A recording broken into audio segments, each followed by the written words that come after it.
푸틴은 20세기의 지도에 너무 집중한 나머지 21세기의 가장 큰 보물을 잃어버렸습니다. 그는 그것을 우크라이나에서 잃지 않았습니다. 훨씬 북쪽의 북극해에서 잃었습니다. 수십억 달러 상당의 화물이 현재 바다에 갇혀 있습니다. 블룸버그 보도에 따르면 23척의 대형 유조선과 화물선이 얼음에 갇혀 움직일 수 없습니다.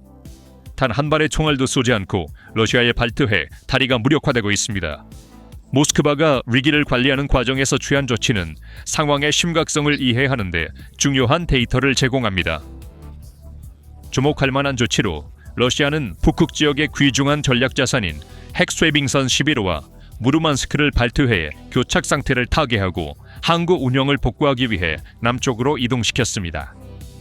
이 드문 겨울 이동은 운영상의 필요에 의해 추진되었지만 국가가 우선순위를 정하는 데 있어 어려운 선택을 해야 함을 보여줍니다. 블라디미르 푸틴이 새로운 글로벌 무역축으로 설정하려는 북극해 항로는 상트페테르부르크 앞바다의 유조선 교통 혼잡을 해결하기 위해 일시적으로 뒤로 밀렸습니다. 북극에서 핵쇠빙선이 철수함에 따라 그 지역의 야심찬 프로젝트와 운영 목표가 심각하게 좌절될 가능성이 커지고 있습니다. 상트페테르부르크 수석 기상학자 알렉산더 콜리소프가 발표한 데이터에 따르면 그 지역의 얼음 형성이 전례 없는 속도로 확장되고 있으며 영향을 받는 지역이 시간마다 증가하고 있습니다. 상황의 심각성이 그러한 수준에 이르러 프리모르스크와 비소치크의 항만 당국은 특별한 쇠빙선이 동반하지 않는 한 얼음 등급 인증이 없는 선박의 입항을 금지하는 엄격한 지침을 발행할 수밖에 없었습니다. 블라디미르 푸틴의 대규모 함대가 발트해에 갇혀 있습니다. 핀란드만은 이제 거대한 주차장이 되었습니다. 약 20여 척의 러시아 선박이 몇 주 동안 이곳에 갇혀 있습니다. 상황은 모스크바에 충격적으로 심각합니다. 러시아 해군은 북극에서 쇠빙선을 옮겨야 했고 11호와 무르만스크 선박이 핀란드만으로 재배치되었습니다. 항만 당국은 얼음 두께가 30에서 50cm에 도달하면 3월 1일부터 모든 유조선의 출항을 금지할 수 있으며 이는 수출의 완전한 중단을 의미할 것입니다. 이 제한으로 인해 항구 근처에서 며칠 동안 이어지는 대규모 선박 대기열이 형성되었습니다. 현재 이 지역에 갇혀있는 23척의 유조선 중 단 3척만이 지난주에 이 지역에 도착할 수 있었습니다. 그러나 시간이 지났음에도 불구하고 그들은 한 방울의 기름도 실을 수 없었습니다. 이 배들은 움직일 수 없는 거대한 강철관처럼 물 한가운데에서 기다리고 있습니다. 선박 운영자들은 항구에 들어가기 위해 특별 호위선을 기다려야 하며 대기 시간은 이미 5일에서 7일로 늘어났습니다. 소련 시대의 인프라를 가진 러시아 조선소들은 함대를 강화할 능력이 부족합니다. 수년간의 부패와 투자 부족으로 인해 항만 시설은 현대화 기회를 놓쳤습니다. 이제 이 태만의 대가는 하루에 수십만 배럴씩 감소한 수출 능력으로 치러지고 있습니다. 프리모르스크 터미널에서의 석유 수출은 2월 상반기에 하루 49만 배럴로 감소했습니다. 이 감소는 전년 대비 3분의 1, 2024년 같은 기간 대비 50%의 대폭적인 하락을 나타냅니다. 전쟁 예산 한가운데에 떨어진 이 재정 폭탄은 국가의 물류 인프라가 얼마나 취약한지를 강조합니다. 러시아는 자체 해양에 갇혀 있습니다. 러시아 조선소의 폐쇄는 도미노 효과를 일으켰습니다. 첫 번째로 무너진 도미노는 북극해 항로였습니다. 지리적으로 이 경로는 혁신적입니다. 러시아의 북극금은 단순히 얼음을 깨는 것이 아니었습니다. 진정한 목표는 세계 무역의 생명선인 수에즈 운하와 파나마 운하를 차단하는 것이었습니다. 계산은 명확하고 냉혹했습니다. 북극해 항로는 수에즈 운하에 비해 아시아와 유럽 간 거리를 40% 단축합니다. 이 12,000km 경로는 12,800km로 줄어듭니다. 이는 연료 비용에서 30% 절감과 배송 시간에서 15일의 이점을 의미했습니다. 게다가 파나마 운하와 비교했을 때 북극해 항로는 유럽, 아시아 태평양 경로에서 30에서 40% 더 짧아 10에서 15일을 절약하고 비용을 25에서 30% 줄입니다. 물류 세계에서는 이것이 성배였습니다. 러시아의 계획은 파나마 운하가 가뭄으로 어려움을 겪고 수에즈 운하가 후티 미사일에 의해 차단된 세계에서 유일한 안전한 고속도로를 운영하는 것이었습니다. 중국에게 이 경로는 극지 실크로드였습니다. 말라카 해협의 미국 해군 봉쇄, 수에즈의 불안정, 파나마의 높은 가격에서 벗어날 수 있는 탈출구였다. 러시아에게는 연간 수십억 달러의 통행료와 독특한 지정학적 지렛대를 의미했다. 블라디미르 푸틴은 이 경로를 통해 2024년까지 8천만 톤의 화물을 운송하여 파나마와 수에즈에 맞서려는 계획을 세웠다. 하지만 오늘날 그 대체 경로는 붕괴되었습니다. 해운에는 간단한 규칙이 있습니다. 안전이 없으면 무역도 없습니다. 쇠빙선 호위 없는 북극 항로는 세계에서 가장 위험한 도박입니다. 전쟁 경제는 러시아의 엔진을 압박했습니다. 남쪽에서 진흙한 인치를 얻을 때마다 북쪽에서는 바다가 희생되었습니다. 러시아의 15조 달러 잠재력은 5조 달러 손실로 변했습니다. 이 전략적 재앙을 분석하기 위해 우리는 먼저 지도에서 작지만 중요한 지점인 오네가 조선소에 주목해야 합니다. 이것은 푸틴의 북극 전략을 위한 생산 기지였습니다. 그러나 오늘날 보고서에 따르면 이 기지는 묘지로 변했습니다. 오네가 조선소의 주력 프로젝트인 아이스 브레이커 7의 취소와 조선소의 거의 파산은 러시아 산업에 체계적인 괴사를 촉발했습니다. 수년 동안 크렘린의 선전은 러시아 쇠빙선의 무적성을 이야기했습니다. 우리는 얼음의 주인이다 라고 그들은 말했습니다. 그러나 크레인이 오네가에서 멈췄을 때 그 국내적이고 국가적인 거짓말은 무너졌습니다. 진실은 이렇습니다. 러시아의 북극 비전은 서방 기술에 80% 의존하는 생명 유지 시스템에 달려 있었습니다. 그 배들이 얼음을 깨고 나아갈 수 있게 한 거대한 프로펠러, 프랑스의 기술입니다. 그 배들을 움직이게 한 엔진, 핀란드에서 만들었습니다.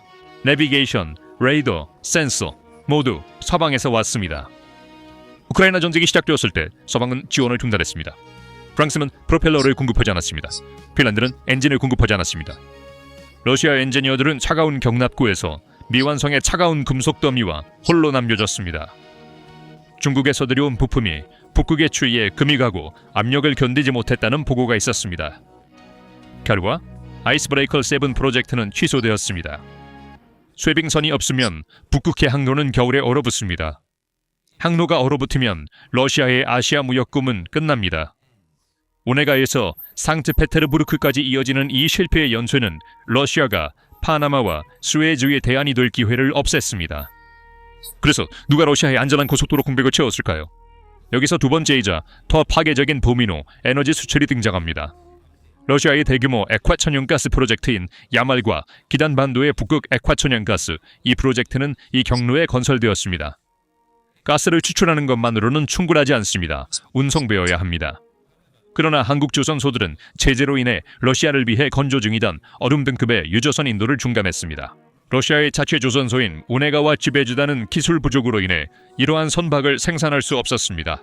결과는 가스는 수십억 달러를 들여 건설된 시설에서 생산되고 있지만 이를 운반할 선박이 없습니다. 이 가스는 구매자가 없는 죽은 재고가 되었습니다. 이 상황은 러시아의 에너지 수익에 큰 압박을 가하고 있습니다. 그리고 이 위기의 한가운데에서 조용한 거인 노르웨이가 무대에 올라 러시아에 치명타를 가했습니다. 모스크바가 자체 물류 악몽과 씨름하고 있을 때 노르웨이는 북극의 유한 카스트베르그 유전을 완전히 가동시켰습니다. 이 시기는 우연이 아니었습니다. 유럽의 에너지 갈증을 본 오슬로는 조용히 그리고 깊이 시장의 공백을 메웠습니다. 오늘날 유럽 가스 시장의 30% 이상이 노르웨이의 통제하에 있으며 러시아의 점유율은 13%로 떨어졌고 빠르게 제로에 가까워지고 있습니다.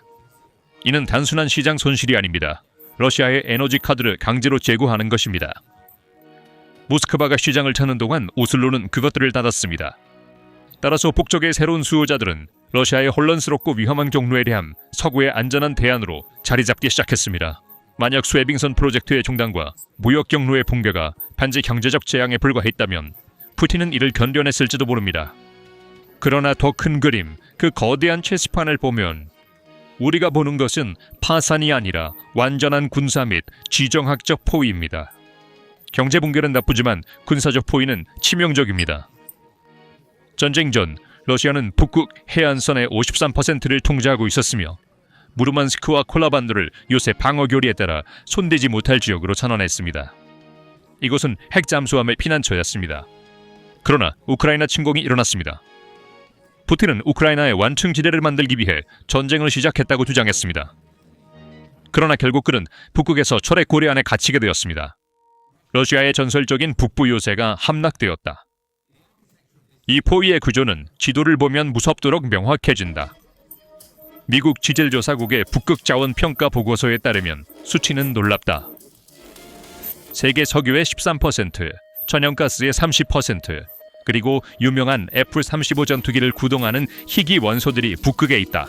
그리고 러시아는 가장 긴 해안선을 가진 러시아는 거의 75조 달러에 달하는 이파이의 가장 큰 몫을 소유하고 있었고, 이는 러시아를 다음 세기 동안 유지할 유일한 보증서였다. 러시아를 주유소에서 글로벌 초강대국으로 변모시킬 수 있는 보증서였다. 적어도 2022년까지는. 하지만 그 후 서방의 제재가 시작되었다. 핀란드와 스웨덴의 나토 가입은 북극 지구 정치에 지각 변동을 일으켰습니다. 전쟁 전에는 북극 이사회의 균형이 있었습니다. 이제 8개 회원국 중 7개가 나토 회원국입니다. 북극해는 사실상 나토의 호수가 되었습니다. 러시아의 핵심 지역인 무르만스크는 이제 위험 지역에 놓여 있습니다. 노르웨이와 새로운 나토 회원국인 핀란드가 서쪽에서 육로로 앞바다를 가하는 동안 미국과 영국 해군은 바다를 통해 북부 요새의 문에 도착했습니다. 러시아 잠수함이 항구를 떠나는 순간 나토의 수중 정치 네트워크와 순찰 항공기에 의해 탐지됩니다. 그들은 더 이상 바다의 사냥꾼이 아닙니다. 이제 그들은 자신들의 집에서 갇힌 사냥감입니다. 상트페테르부르크 항구 분지는 러시아의 글로벌 시장으로 가는 중요한 복맥입니다. 이 지역은 해상으로 상품 수출의 큰 부분을 담당하는 전략적 중력 중심지입니다. 러시아 해상 석유 수출의 40%가 여기서 나옵니다. 그러나 오늘날 이 거대한 물류단지는 역사상 가장 전례 없는 운영 위기 중 하나에 직면하고 있습니다. 발트해의 얼음 형성은 러시아를 최악의 위기 중 하나로 몰아넣었습니다. 중요한 항구가 폐쇄되고 있습니다. 수십 석의 배들이 줄을 서서 기다리고 있습니다. 그리고 경제적 재앙이 상트페테르부르크와 칼리닝그라드를 강타하고 있습니다. 위기는 석유에만 국한되지 않습니다. 코메르산트 신문에 유출된 정보에 따르면 금속 및 광물 비료 산업 그룹들도 교통부에 긴급 항의 서한을 보냈으며 호위 선박 부족으로 인해 상품 수출이 중단되었다고 밝혔다. 물리적 혼잡은 우스트루가 항구까지 확장되고 있다. 자연 조건이 약간 악화되면 우스트루가 프리모르스크, 비소츠크 항구는 호위선이 있든 없든 장비가 불충분한 모든 선박에 문을 닫을 것입니다. 러시아 교통부는 선박 운영자들에게 핀란드만으로 선박을 보내기로 결정할 때 현재 상황을 고려하라는 절박한 경고를 발령했습니다. 이 성명은 물류 보안을 보장하지 못한 국가의 실패를 명백히 인정하는 것입니다. 하운 회사들이 보이지 않는 도움을 기다리는 동안 수십억 달러 상당의 화물이 사실상 작동 불가능한 수역 한가운데에 인질로 잡혀 있습니다. 발트해에서의 운영 마비는 단지 지역적 병목 현상이 아니라 러시아 서부 국경에 지진파를 일으키는 전략적 초크 포인트입니다. 항구에서의 대기 시간이 몇 주로 연장되고 상트페테르부르크가 거대한 주차장으로 변하는 것은 칼리닝그라드 지역의 목을 조이는 직접적인 압박 효과입니다. 칼리닝그라드는 나토 국가들 사이에 끼어있는 중요한 군사화된 월경지로 러시아 본토와 직접적인 육로 연결이 없습니다. 수발키 회랑을 통한 육로 운송과 관련된 높은 지정학적 위험 때문에 칼리닝그라드의 생존은 주로 상트페테르부르크에서 출발하는 선박이 제공하는 해상 보급에 크게 의존하고 있습니다. 현재 이 중요한 해상 경로는 갇힌 유조선과 움직이지 않는 화물선들로 인해 작동하지 않고 있습니다. 칼리닝그라드의 군사기지, 민간산업, 발전소에 필요한 연료, 탄약, 필수 소비재가 발트해에 갇혀 있습니다. 이 지역의 전략적 민간 및 군사 공급은 주로 상트페테르부르크와 우스트루가 항구에서 출발하는 페리를 통해 조정됩니다. 그러나 핀란드만에서의 선박 교통이 거의 중단되면서 이 중요한 공급선의 운영이 심각하게 위협받고 있습니다. 이 지역으로 향하는 산업 원자재, 군사 장비, 식량, 연료를 실은 호송선들이 이 갇힌 수역 뒤에서 대기해야 한다는 사실은 군사 및 민간 행정가들에게 복잡한 문제로 변하고 있습니다. 서방의 직접적인 개입이 없더라도 모스크바가 의존하는 이 주둔지는 본국의 물류 계획에 차질이 생기면서 실제로 고립될 위험에 처한 것으로 보입니다. 자체 항구 교통을 효율적으로 관리하는 데 어려움을 겪고 있는 행정부가 동맹선 너머에 고립된 군사지역을 물리적으로 지원할 수 없는 것은 크렘린의 억제 능력에 대한 의문을 제기합니다. 행정부가 이스칸데르 미사일로 대륙에 힘을 과시하려는 목표에도 불구하고 이러한 시스템을 지원하기 위한 기본 인프라를 제때 제공하지 못한 것은 운영 계획에서 심각한 약점의 징후로 해석될 수 있습니다. 칼리닝그라드에 주둔한 민간인과 군인들이 이 장기적인 고립 동안 일정한 공황 분위기를 경험할 가능성이 높습니다. 사건의 근본 원인을 살펴보면 세계 주요 군사 강국 중 하나인 러시아가 위기 상황에서 왜 북극에서 함선을 철수해야 했는지가 중요한 질문이 됩니다. 하지만 러시아의 북극금이 왜 사라졌는지를 이해하려면 운해가 주선소의 얼어붙은 문만 바라보는 것으로는 충분하지 않습니다. 카메라를 조금 더 안쪽으로 돌려 러시아 산업의 중심지인 야로슬라블과 상트페테르부르크를 봐야 합니다. 야로슬라블에서 유출된 보고서는 이 붕괴의 인간적인 면모를 보여줍니다. 러시아의 엔진과 부품 생산에 중요한 이 산업 도시에서 노동자들은 몇 달째 임금을 받지 못하고 있습니다. 푸틴의 전쟁 경제는 국가의 생산 엔진을 너무나도 압박하여 민간 하운 부문이 자원 부족으로 파산했습니다. 경제적 충격이 전쟁 경제의 기반을 흔들면서 크렘린의 복도에서는 깊은 심리적 붕괴와 통제할 수 없는 편집증이 나타났습니다. 국가의 최고위층에서 나온 성명은 현실과의 단절 정도를 드러냅니다. 푸틴의 충성스러운 보좌관 중 한 명인 니콜라이 파트루셰프가 아르구멘티 이팍티 신문에 준 인터뷰는 사실상 이 제도적 공황의 선언문입니다. 파트루셰프는 완전히 비논리적인 방어 기제로 우리는 서방이 우리의 무역을 마비시키려 한다는 것을 보고 있다고 말했습니다. 우리가 대응하지 않으면 나토가 발트 국가들을 통해 우리의 해양 접근을 차단하려 할지도 모른다. 논리와 완전히 동떨어진 방어 기제를 사용하며 말했다. 파트루셰프의 발트해 지역에서 나토가 해상 봉쇄를 하고 있다는 비난은 자연과 제재 앞에서 그들의 임시 함대의 무력함을 감추려는 시도입니다. 실제 상황은 훨씬 더 냉소적입니다. 나토의 해군은 단 한 발의 총알도 쏘지 않았고 단 한 척의 프리기탐도 경로를 변경할 필요가 없었습니다. 유럽연합이 준비한 새로운 제재 패키지는 그림자 함대의 터미널을 직접 겨냥하고 있으며 물리적 봉쇄 없이도 시스템은 자체 무게로 붕괴되고 있습니다. 러시아는 자신이 만든 괴물에 의해 자국의 영해에서 서서히 삼켜지고 있습니다. 겨울에 유럽 대륙의 천연가스를 차단하겠다고 위협하며 사람들을 얼어붙게 했던 정부는 이제 자국 항구에서 자국의 서기를 얼어붙게 하고 얼어붙은 상선을 위한 길을 열기 위해 북극 함대의 도움을 요청하는 절박한 행위자가 되었습니다. 유럽 전선이 봉쇄되면서 대서양 반대편에서는 늑대들의 잔치가 벌어졌습니다. 러시아의 약점을 본 북미 블록, 미국과 캐나다는 북극에서 자신들의 몫을 차지하기 위해 움직였습니다. 도널드 트럼프의 그린란드 매입 아이디어는 조롱받았지만 오늘날 우리는 이 아이디어 뒤에 숨겨진 전략적 천재성을 더 명확히 볼 수 있습니다. 그린란드는 단순한 얼음섬이 아니라 북아메리카에 가라앉지 않는 항공모함입니다. 그린란드의 툴레 공군 기지를 현대화함으로써 미국은 러시아가 북쪽에서 가할 수 있는 미사일 위협에 대비해 눈을 뜨게 되었습니다. 한편 캐나다는 더 공격적인 조치를 취했습니다. 오타와는 노스웨스트 항로를 자국의 내수로 선언하고 미국과 함께 에누라드 레이더 시스템을 완전히 업그레이드하고 있습니다. 러시아 미사일에 대한 사각지대는 더 이상 없습니다. 그리고 가장 치명적인 움직임, F-35 전투기입니다. 미공군은 2025년부터 F-35 스텔스 전투기 부대를 알래스카로 영구적으로 이전했습니다. 이는 베링 해협을 넘어 러시아의 가장 동쪽 끝을 직접 위협 범위에 두게 됩니다. 러시아는 이제 서쪽뿐만 아니라 동쪽과 북쪽에서도 포위되었습니다. 북미 블록은 독수리처럼 기다리며 북극에서 러시아의 공백을 채울 준비가 되어 있습니다. 나토는 문을 잠갔고 노르웨이는 시장을 빼앗았으며 미국은 무기를 겨누었습니다. 그러나 러시아에게 가장 굴욕적인 타격은 무한한 친구라고 선언했던 중국에서 왔습니다. 이것은 가장 무자비한 형태의 외교적 체스입니다. 중국은 러시아의 동맹이 아니라 약해진 먹잇감을 기다리는 포식자입니다. 여기서 지정학적 함정이 작용합니다. 중국은 사실 러시아에게 사취업자이며 러시아는 이제 빚을 갚지 못하는 무력한 고객입니다. 베이징은 스스로를 금북극 국가로 정의하며 그 지역에 침투하기 시작했습니다. 러시아의 북극 지배력은 두드릴 수 있는 유일한 주소가 중국이었습니다.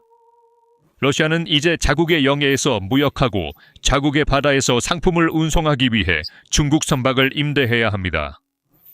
러시아의 주권은 중국의 임대 계약으로 변모했습니다. 중국은 이 취약점을 무자비하게 이용하고 있습니다. 러시아는 북극에서 추출한 석유와 가스를 거의 원가에 세계 시장 가격보다 30에서 40% 낮게 판매하고 있습니다. 러시아는 더 이상 중국의 전략적 파트너가 아니라 원자재 식민지가 되었습니다. 항구가 중국 기업에 이전되고 채굴권이 베이징에 판매되고 있습니다. 러시아가 300년 동안 피로 지켜온 북부 영토가 경제적으로 중국에 조각조각 팔리고 있습니다.